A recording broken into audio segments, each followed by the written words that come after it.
புத்திர தோஷம் என்றால் என்ன? பொதுவாக உயிர் சூரியன் என்று சொன்னேன் அல்லவா? இந்த சூரியன் மேச ராசி. மேச ராசிக்கு 5ஆம் இடம் சிம்ம ராசி. அவர் உயிர் நாடி. பொதுவாக காரகரூபி நாஸ்தி என்று ஒரு பலன் உண்டு.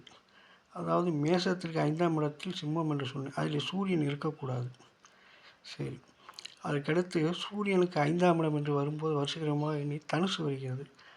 தனுசு குரு பகவானுடைய வீடு. குரு பகவான் குழந்தைகளை குறிப்பவர். அவரும் இந்த 5ஆம் இடம் சொன்னீங்கன்னா சிம்மம் அதில் இருக்கக்கூடாது. அப்படி இருந்தால் அதுவும் காரகோப நாஸ்தி என்று சொல்லப்படுகிறது. பொதுவாக அப்படி இருக்கும் பட்சத்தில் ஒரு பெண்ணுக்கு திருமணம் நடந்தால் ஒரு 25 வயதில் திருமணம் நடக்கிறது என்று வைத்துக்கொள்ளுங்கள். அப்போது ஏதாவது ஒரு திசை நடந்து கொண்டிருக்கும். அந்த திசை முடிந்தவுடன் குரு திசை வருகிறது என்று வைத்துக்கொள்ளுங்கள். அந்த குரு திசை வரும்போது இவர் என்ன செய்ய வேண்டும்னா, முதலில் ஒரு 8 வருடங்களுக்கு இந்த குழந்தை பாக்கியம் இருப்பது என்பது அரிதாக இருக்கும். பிற்பாடு 8 வருடங்களில் இந்த குழந்தை பாக்கியத்தை தரக்கூடிய ஒரு அமைப்பாக இந்த குரு பகவான் இருப்பார். எனவே தாமத புத்திரத்தை தரக்கூடிய ஒரு அமைப்புடையவர். ராகு திசைக்கு அடுத்தாக இந்த குரு திசை வரும்.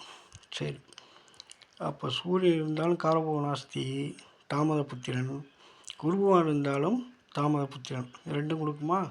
சரி, அப்போ இதில் என்ன இருக்கலாம்? இப்போ செவ்வாய் இருக்கிறான்னு வச்சுக்கோங்க. பொதுவாக செவ்வாய் 5ல் இருந்தால் பெண் குழந்தை பிறக்கக்கூடிய ஒரு அதிகார அமைப்பாக இருக்கும். அது ஆண் வீடாக இருந்து ஆண் சாரம் பெற்றால் ஆண் குழந்தை பிறக்கும். பெரும்பாலும் கன்னி செவ்வாய் கடன் வற்றி போகும் என்று சொல்வார்கள். சூரியனுக்கு அடுத்த வீடு கன்னி வீடு. ஏன்னா கன்னி செவ்வாய் இருந்தால் நிறையா பெண் பிள்ளைகள் பிறப்பார்கள்.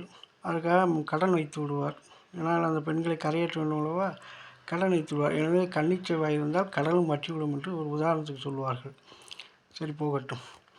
குரு பகவான் இருக்கார் என்று வைத்துக்கொள்ளுங்கள். அவர்கள் தாமத புத்திரன் என்று சொன்னேன்வா. புதன் பகவான் இருந்தால் ஒரு பெண் பிள்ளை கொடுப்பார். கேது பகவான் இருந்தால் ஒரு பெண் பிள்ளை கொடுப்பார். சனீஸ்வர பகவான் இருந்தால் 3 பெண் பிள்ளைகள் கொடுப்பார்.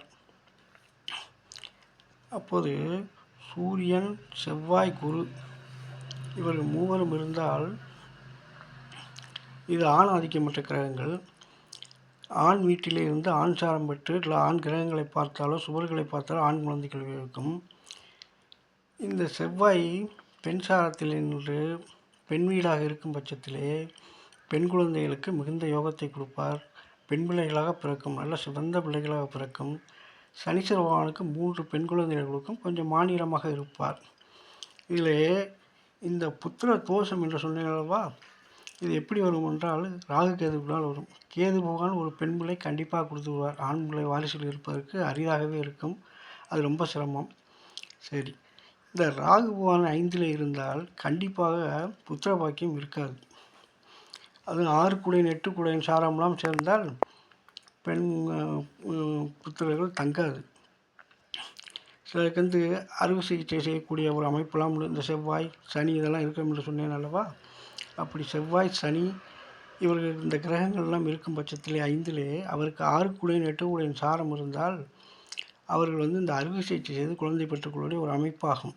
அப்பொழுது இந்த புத்திரன் என்பது மிகவும் முக்கியம். புத்திரம் பாய்க்க வேண்டும் அல்லவா? எனவே இந்த மாதிரி அமைப்புள்ளவர்கள் இருந்தால் பரிகாரம் செய்வோம். ராகு பகவான் இருந்தால் அவர்கள் அதற்குரிய கோயிலில் சென்று